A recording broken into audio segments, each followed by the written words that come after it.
All right, welcome tonight. Just wanted to give you kind of a heads up on our plan for the evening. In just a moment, our author will be coming up, and she's picked a section of her book to read to us that she wanted to read aloud to us, and I think discuss a little bit, point a couple things out. After which we have guests from Womensafe and from CSAC. Well, yeah, I could do the introductions now from Womensafe, but no, I will not do introductions now. You'll see them later. But we have special guests from CSAC and Womensafe who are going to talk to us a little bit about what they do for our community, what their role is, and what they maybe could have done if they existed in this book that we just read. After which, we'll be pulling some of your questions from the bin. One name will be chosen to take home a copy of the book. And then hopefully at the end we'll have a little bit of time for some free-form question and answer. So if you have any questions that come up between now and then, our goal is to get those in at the end. Vermont Bookshop is here, so at the very end you will have an opportunity to purchase a copy of the book if you would like, and I believe our author is willing to sign them. Yes, which is good. Woohoo! All right, so let me hand the mic over. I am Tricia, by the way, the Ilsley Public Library children's librarian. I just assume everyone knows me. So for now, I'll hand it over to Julie, the Mary Hogan librarian. So welcome and thank you for coming this evening. I am happy to introduce Anne. She will be speaking with us tonight, and then tomorrow she will be visiting Mary Hogan School and talking to all of our 5th and 6th graders, which they're pumped up about in the back. All of our teachers in 5th and 6th grade read her wonderful book, The Benefits of Being an Octopus. So Anne comes to us from Bennington? Brattleboro! I said, which one is it? I still got it wrong. She's coming to us from Brattleboro. She is a former middle school teacher, and this book is on next year's Dorothy's list. So for our students that like to read books from the Dorothy's list, you've already read one, and an awesome one. And so I'm just super excited she came to our town, and that our district also decided to say, let's invite all the schools in our local area. And so I'm excited to, see tonight happen with Anne and CSAC and Womensafe and all of your faces. So welcome to Anne. Come on up, please.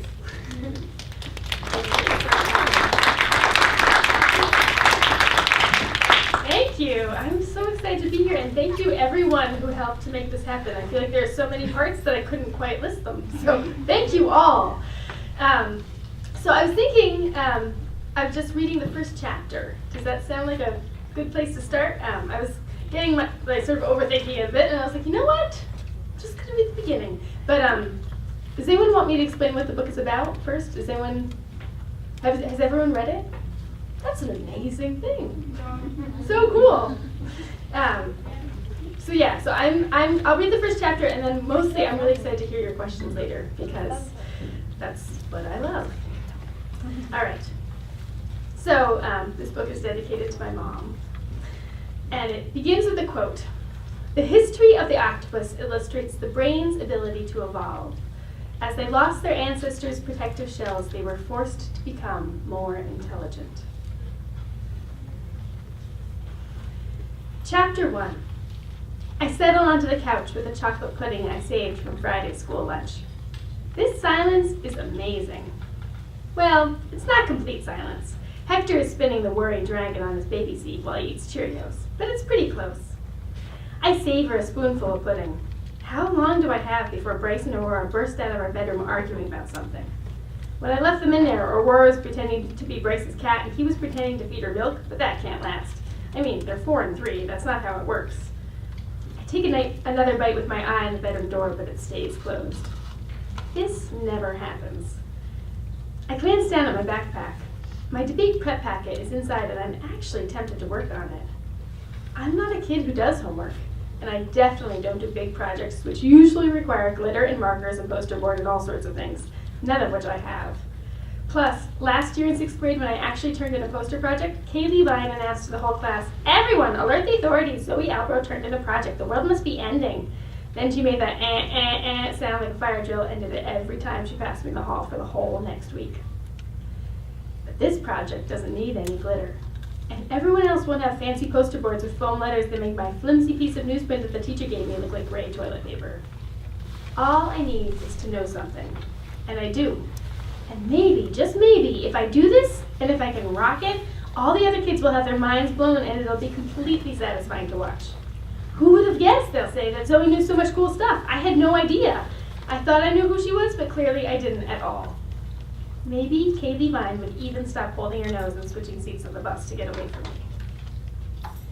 I take out the debate prep packet and lean over the coffee table. Which animal is the best? Support your selection with as many details as possible, including what it takes to survive in a variety of situations.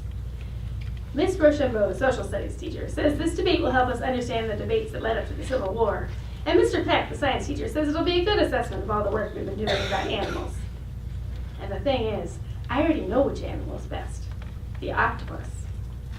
When Bryce was a tantruming toddler and Aurora was a baby, we moved 4 times over the course of that year. But the one constant was this little TV-DVD combo that we toted around with us and an old DVD from the library free shelf, The Mysterious and Fascinating World of the Octopus. That DVD would send Bryce into an instant trance, and we watched it so often that I memorized every word of it. Then, last year, when I couldn't go on the 6th grade field trip to the aquarium in Boston, my mom kept forgetting to send in the payment. Ms. Giddings, the guidance counselor, brought me back a book on octopuses. And actually, octopuses is correct. You don't have to say octopi if you don't want to. The book told me so. I find a pencil nub at the bottom of my backpack and start filling in the blanks with awesome things, like their ability to instantly camouflage themselves, which they're amazing at because they have these things called chromatophores, that word was in my book, so the color of their skin can change to match what's around them. They even have muscles that change their skin's texture. Of course, it means that when they get mad or nervous, they turn red and pimply, but nothing's perfect, right? Miss Rochambeau will be as surprised as anyone else when I stand up for the debate and use a word like chromatophore. I settle deeper into the couch. If this were a regular Sunday, or really any day, Frank would be here watching TV, usually angry news guys. Frank is Lenny's dad, and Lenny is the owner of this trailer. Lenny is also my mom's boyfriend, and that's why we get to live here with his nice curtains and end tables that are perfectly lined with his couch. Lenny even has an alphabetized DVD collection. He also has a recliner that Frank sits in like he's glued to it. But today, Frank went out for a walk to check the tree damage from the recent ice storm, and since Lenny and my mom are both at work, Hector and I get the main room of the trailer to ourselves. So, even though Miss Rochambeau announced that we needed our completed packet to be part of the debate, this time I can actually do it. This time I don't have to be counted out. I'm 3 pages into the 4-page packet when Hector starts throwing Cheerios all over Lenny's nice carpet. I get down on the floor so I can pick them up. Those are for eating, not for throwing, I tell him, but he keeps throwing them anyway. I remove his ammunition, so naturally he starts screaming. Then, since Hector's scream seems to work like the bat signal, Bryce and Aurora burst out of our bedroom door, trampling all the Cheerios in their path. Bryce is yelling about his imaginary bucket of doom. Aurora climbs into my lap and covers her ears. If I were an octopus, things would be so much easier. I'd have 1 arm to wipe Aurora's nose, 2 more for holding both kids' hands when I pick them up from the Head Start bus stop to keep Bryce from wandering into the street after some rocky spotted. 1 to hold Hector in his diaper bag on the afternoons when my mom works at the pizza pit. 1 to adjust my shirt because it doesn't really fit. It can get too revealing if I'm not paying attention, and I don't want to be that girl. 1 so I could do my homework at least some of the time if I wanted. 1 to pick up the Cheerios that are always on the floor. And the last one to swipe a can of Easy Cheese from the Cumberland Farms convenience store, because little snowmen out of Easy Cheese are the most magical thing little kids have ever seen. And Easy Cheese lettuce on a saltine is totally different than having to eat regular saltines.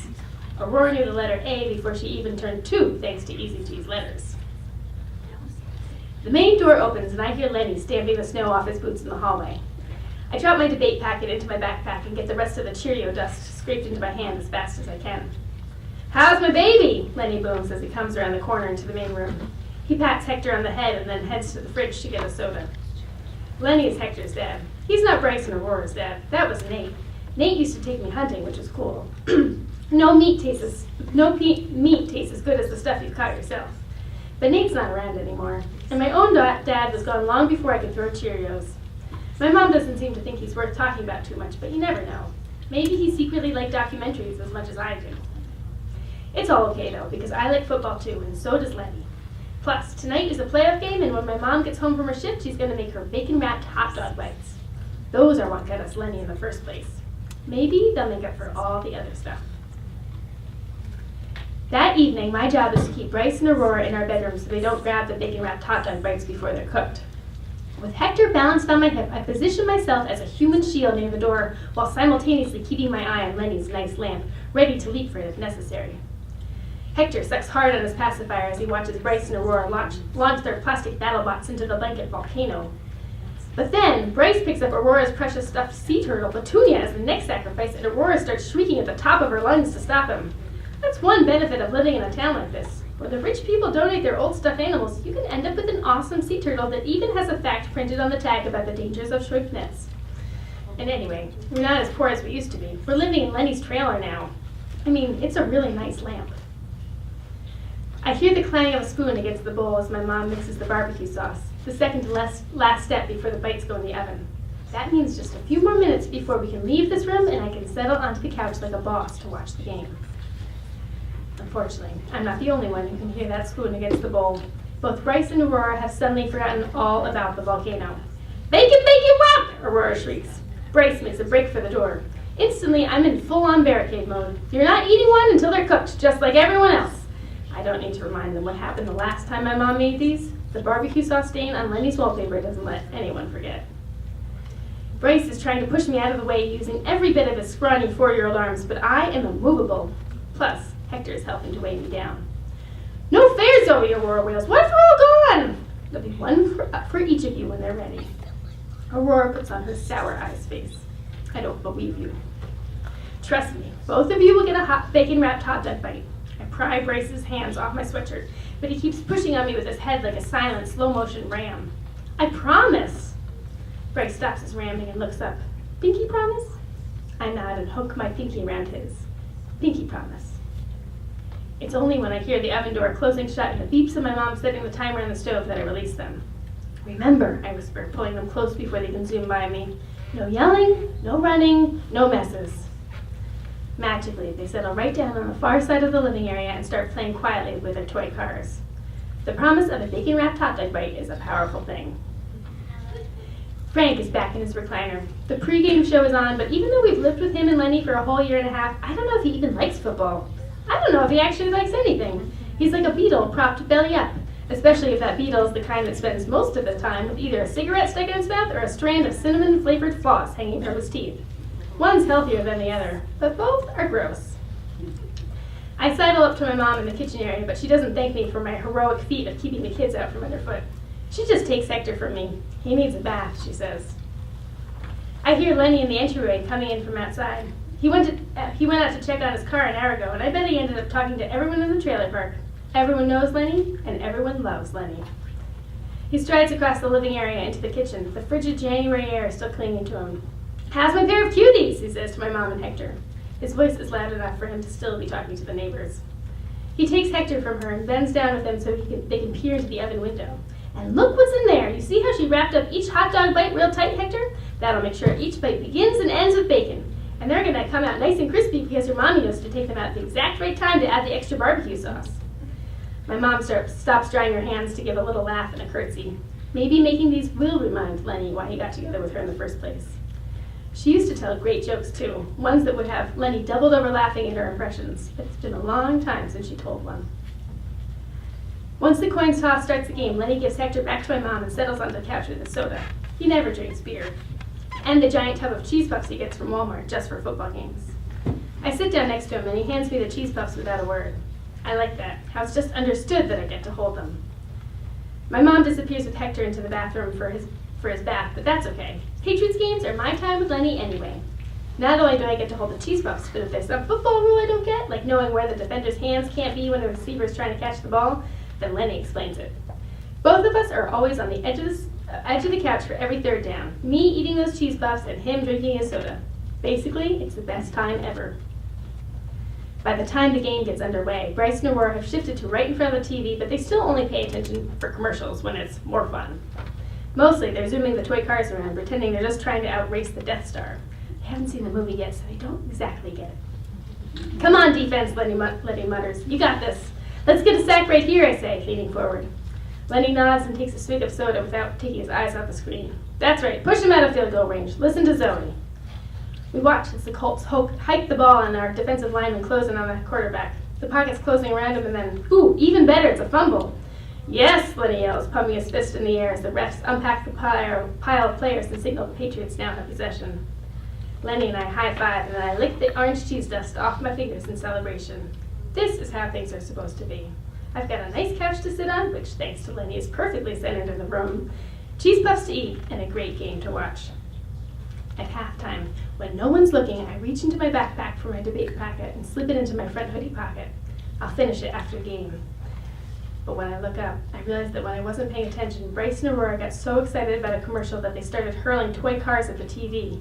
Before I can stop them, Frank erupts from the depths of his recliner. Throw one more stupid car on my TV and I'll pound you into the ground. He keeps shouting and it's like watching an ancient wrinkled mountain explode, revealing an interior that's straight up burning, swear-filled lava. Bryce and Aurora scream and run into our bedroom, tripping over each other as they go. They slam the door shut and I hate myself. Because in the far back corner of my mind, a horrible part of me is glad I can watch the rest of the game in peace. That's when the power goes out. Of course it does. Next to me, Lenny stands up and immediately trips over the coffee table. My mom bursts in from the bathroom, using her phone as a flashlight and carrying a soaking wet Hector on her hip. Lenny calls over to her. You got any guesses why we're in the dark? But she doesn't say anything. She just heads for the oven and takes out the bacon-wrapped hot dog bites. I'm sorry. Hopefully they'll still be crispy. She props the phone/flashlight under her chin, hefts Hector up higher on her hip, and transfers the hot dog bites onto a plate with a spatula. They smell amazing. Like the pig is roasting on a spit right in the living room, dripping delicious grease all over the carpet. Lenny makes his way into the kitchen as my mom pours the rest of the barbecue sauce over the top of them. He pops one in his mouth and then shakes his head. I've had better. I'm sorry, my mom stammers, and I'm sorry you can't watch the rest of the game. Lenny takes the plate of hot dog bites and shrugs. I'll watch it at Sliders. And with that, Lenny and the plate are out the door, and I'm left sitting on the couch. No Lenny, no game, no bacon-wrapped hot dog bites. And I promised.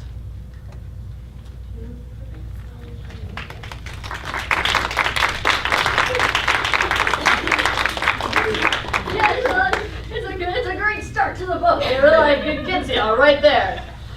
All right, my friends. So, thank you, Anne, for that reading of the first chapter of The Benefits of Being an Octopus. Next, Carrie, if you wouldn't mind coming up. Carrie, you are the Executive Director of Womensafe. Could you tell us a little bit about what you do? I would love to. Thank you. Thanks so much. Hi, everyone. I think that many of you might know a little bit about our work because we are in almost every school this year doing multi-session prevention programming. So if we haven't visited your classroom yet, there's a really good chance that we will be there soon.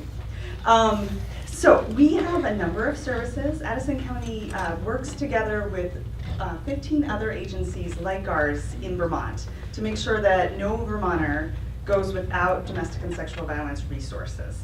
Our services look like, each program looks a little different, but in Addison County and Rochester, which is who we serve, we have a supervised visitation service, and that helps folks who don't have custody of their kids to have safe access with their kids.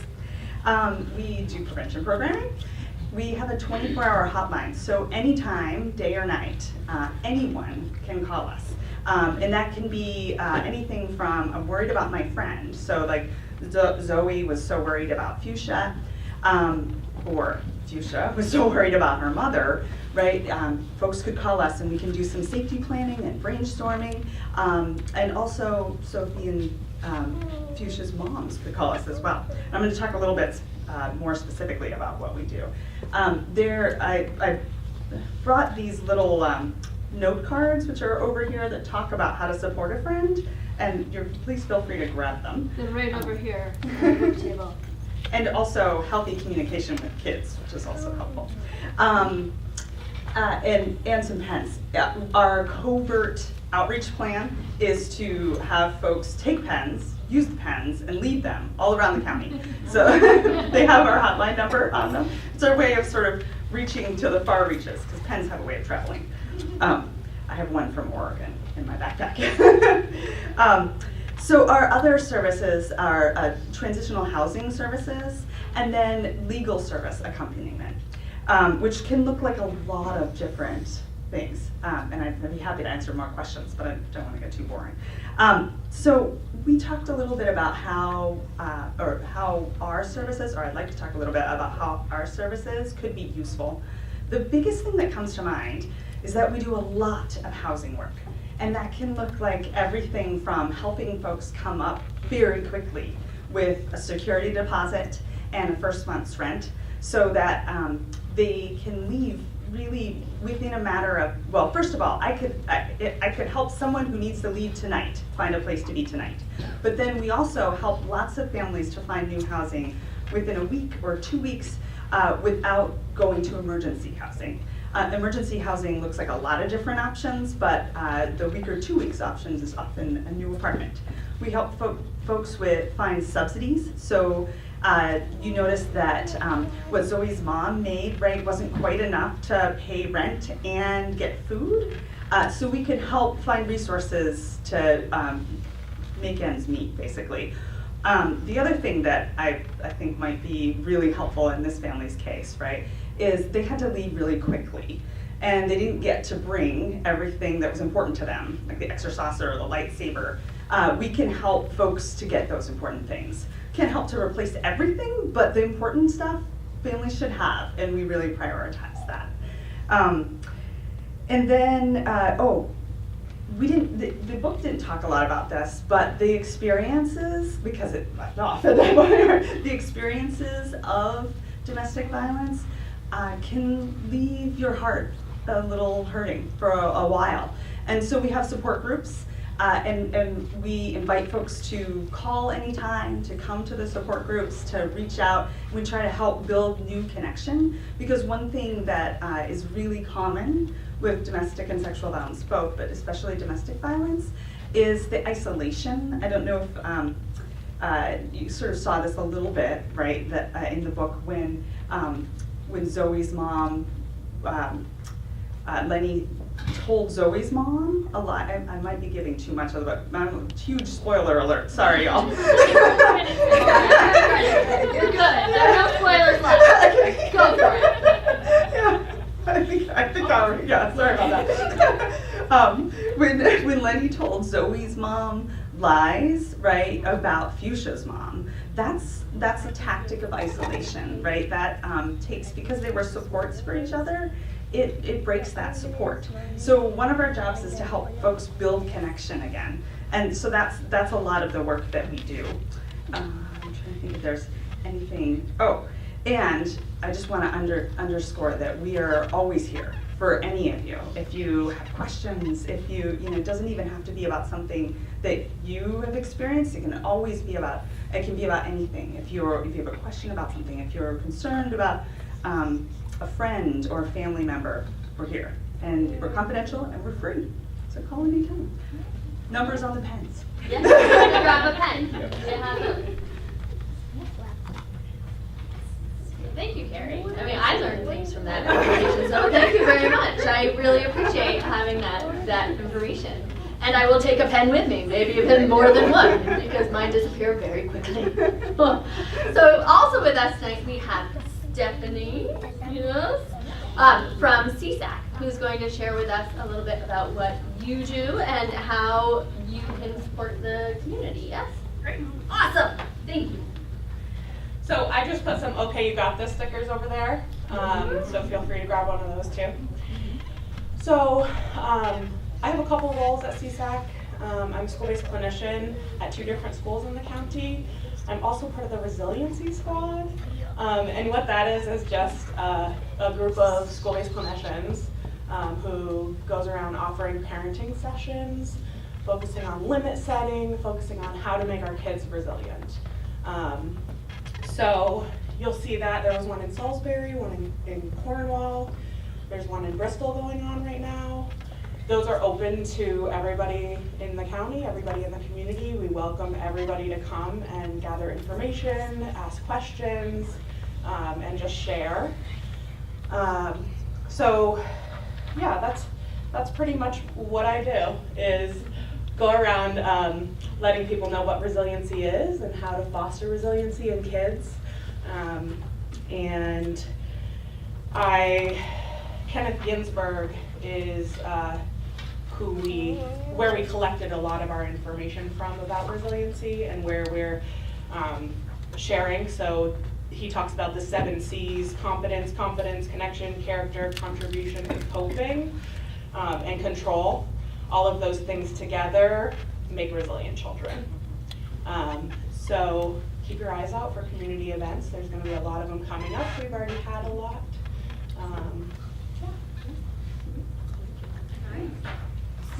Could I invite all 3 of our special guests to these lovely front row seats? I will. We're going to ask a question, and then whoever it's aimed at will get to come up to shoot here. So let me go back to here. We asked you guys, what burning questions do you have for our special guests today? And you did not disappoint. We have some fabulous questions for our special guests. Yeah, we're gonna save those questions for a little bit later. Okay. All right. So which one? There's so many good ones. Yeah, you'll recognize your questions as I read them. All right. I think this is mostly for CSAC and Womensafe, but Anne, feel free to chime in if you would like. What could a kid do if they were having trouble at home? Who could they ask for help? If you have more than a one-word answer, microphone.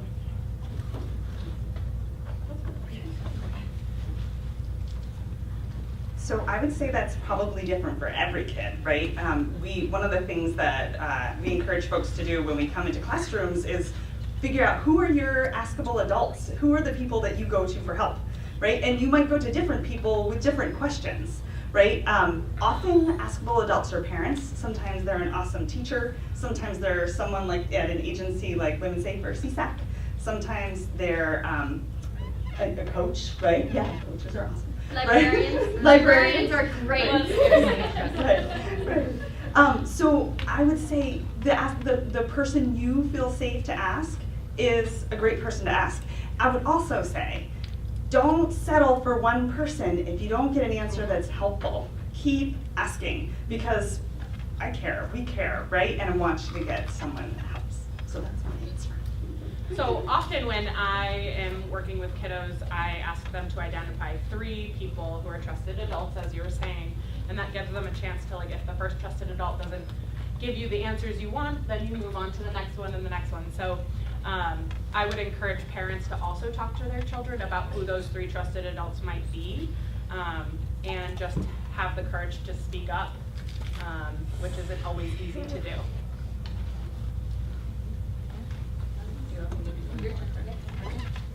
So we have 2 questions. One, and they kind of go together, is how did you choose the animal of the octopus for the book? And is your favorite animal an octopus? So they kind of went together. First off, ever since you started talking, I was like, one of the things I say about this book is like, this is like the ending is what would happen if you did not have a fully funded domestic violence center like this. So like, I think of it as an advertisement for why we need to fully support and fund fabulous places like Womensafe. So, Octopus. When I was thinking about Zoe, I wanted her to have something that was outside of her, kind of the hole that she was in, that she was sort of thinking about, and that's a way to reach for something, right? When you're just thinking about this thing that's somewhere else, gives you this sort of road towards hope. And I wanted that thing to be weird, because I think we are all weird on the inside. And so I was on weird animals was my default, and then I was like, oh, the octopus, because of all the juggling. And I was like, well, I'll like sit with that. And I was like, oh, this is a great time to read Cy Montgomery's The Soul of an Octopus, which I've been wanting to read anyway. So then I I was like 5 pages in and it was talking about the camouflage, and I was thinking about all the kids I've taught who have just wanted to just disappear into the brickwork behind them, and I thought, why has no one written this book yet? So that was for the octopus. And for myself, so as I was writing this book, I lived Zoe's life. So the octopus was my favorite animal then, but now that I've become myself again, for me it's the Canadian geese. Because I don't know if you've seen Winged Migration, but that was like the sealing moment for me. I was like, I am in the sky with all these friends and we're all just flapping along. So like, and there's the Mary Oliver poem that like, what is it?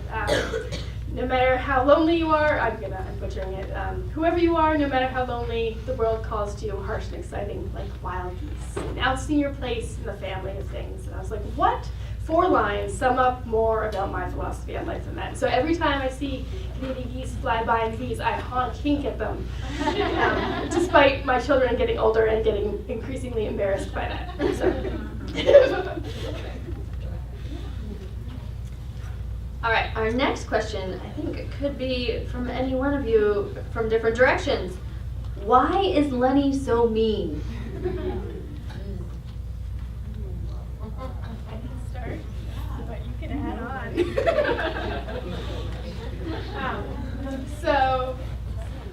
So let's think about Lenny. What's his job? He has 2 jobs. He's working a lot.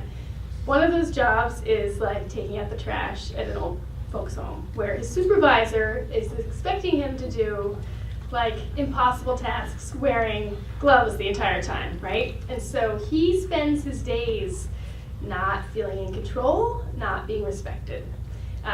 Think of who his dad is, right? We don't even, like Frank, like his mom isn't even there, right? So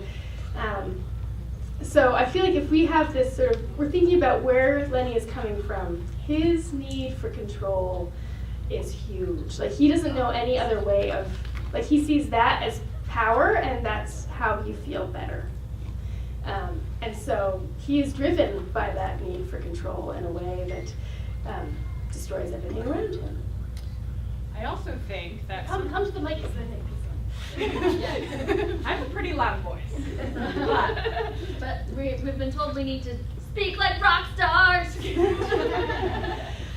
I think sometimes when people feel angry or sad, they do things to make the people around them feel that same way so that they're not alone in that, and I think that that's Lenny. So that was my little addition.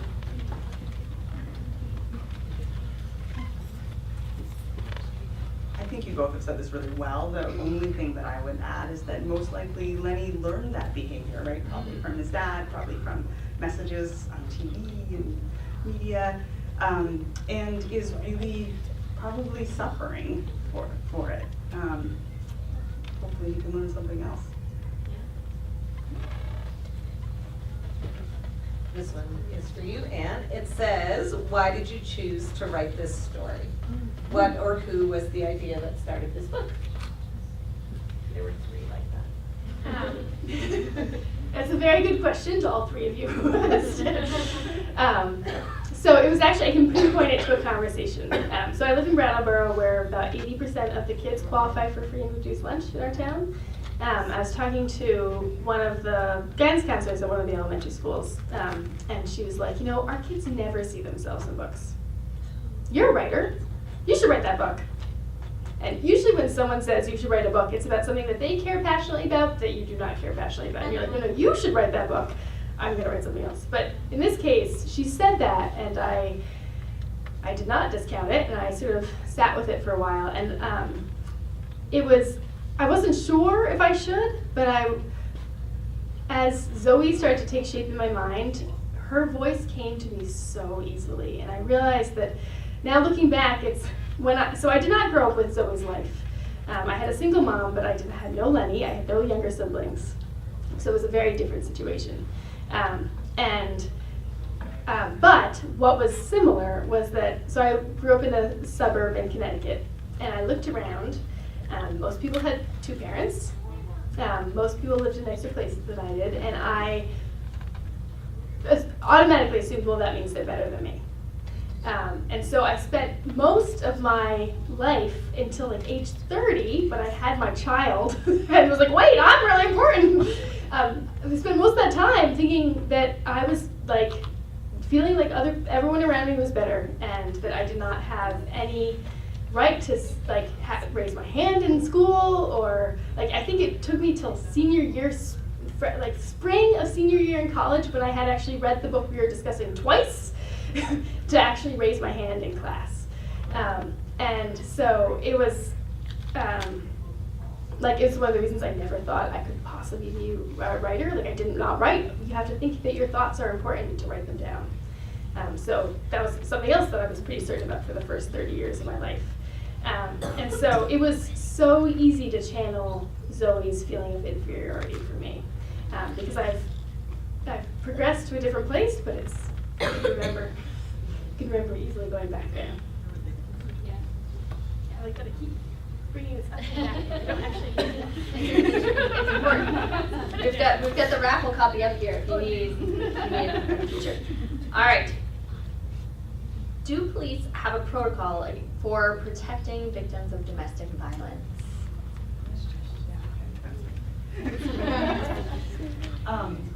So this is a great question. They are all great questions. But the answer is kind of complicated. Police do have a response protocol that they follow when they're called. Most of the time, right, like there are lots of studies about this, but about 1 in 10 people call the police who are experiencing domestic violence. So more often than not, they're not involved, right? The courts, the relief from abuse orders are something that you can do without calling the police, which is what Zoe's mom and Fuchsia's mom did. I'm forgetting their names. Crystal and Thank you. Kristen, Rachel. Thank you. Thank you. Okay, thank you. So that, in Vermont, you don't need to call the police to get those orders. And so those are actually slightly more common than that 1 in 10.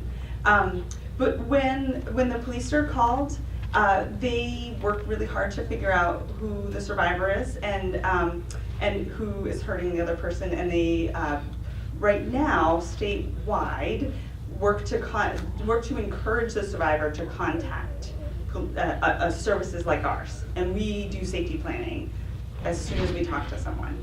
So it's something we're building, actually, what it would look like, what a protocol might look like. Different states try different things, but it's not, it's a little variable. I have another question for Anne. Can you talk a little bit about your process of getting published? So that's very author specific. How long do you have? Well, 3 or 4 minutes. Yeah. Oh, let me begin. Sorry. Because we want them to ask questions. Yes. Yeah. Okay, so basically, so I mentioned that when my son was born, it was like a turning point for me. It was also around then when I started writing. And so just to give you, like, my son is 9 now. So we know that this is going to take a while. So I wrote a manuscript. I was like, oh my gosh, I can't believe I actually wrote a whole story. I sent it to agents, it got rejected. So I was like, okay, I'm gonna write another one. So then I wrote another one, and then I sent it to agents, it got rejected. I sent it to more agents though, because more of them were like, send me the whole thing. And I was like, great, and then they all still rejected it. So then I wrote a third one, and this time I got an agent, but then she sent it to editors, and they all rejected it. So then I wrote a fourth and a fifth, and those, I was like, I love these. These are great. My agent loved them. My writing partners, who were all published already, loved them. And actually, it was when I was positive that those were going to get published that I started writing this one, because I was like, I don't need to sell this. I can just write what's real. I can just be really honest, and it doesn't have to be some big, elaborate story.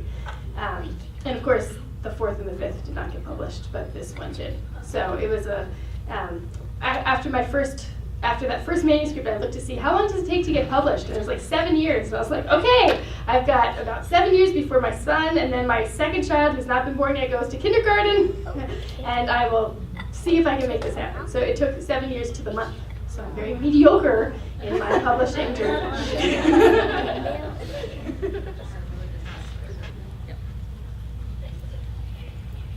One last question. I think this one is aimed at Anne, but if you guys want to chime in, feel free.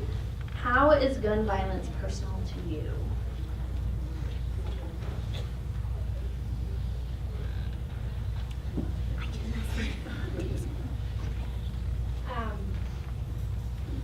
It's personal for a number of reasons, and for me, it was the way I found out that I could be stronger than I thought, like Zoe, because it was after Newtown that I was so upset that no one was talking about the common ground, and I was so angry, and I don't get angry, but it turns out that when you get angry, you can actually make changes and do things about that. And so it pushed me into this place where suddenly I was getting bullied all the time.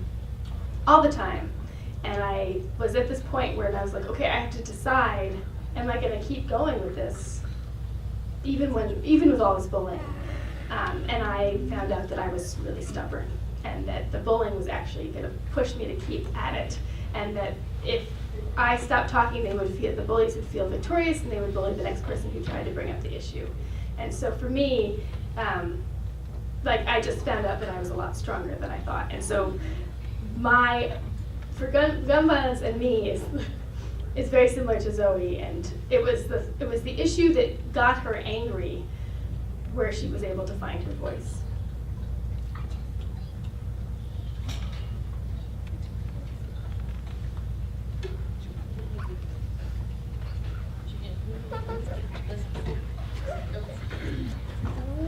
I think gun violence has been pretty personal to me for most of my life. I mean, guns are really a threat used in people's homes, and I answer a hotline, right? And so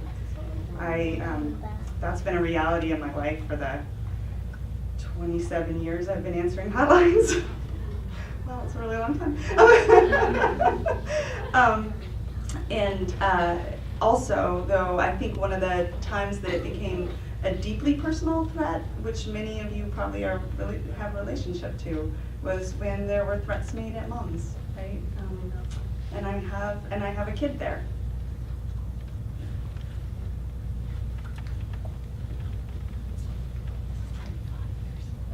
25 years. Not nearly so long, but still a baby. Good.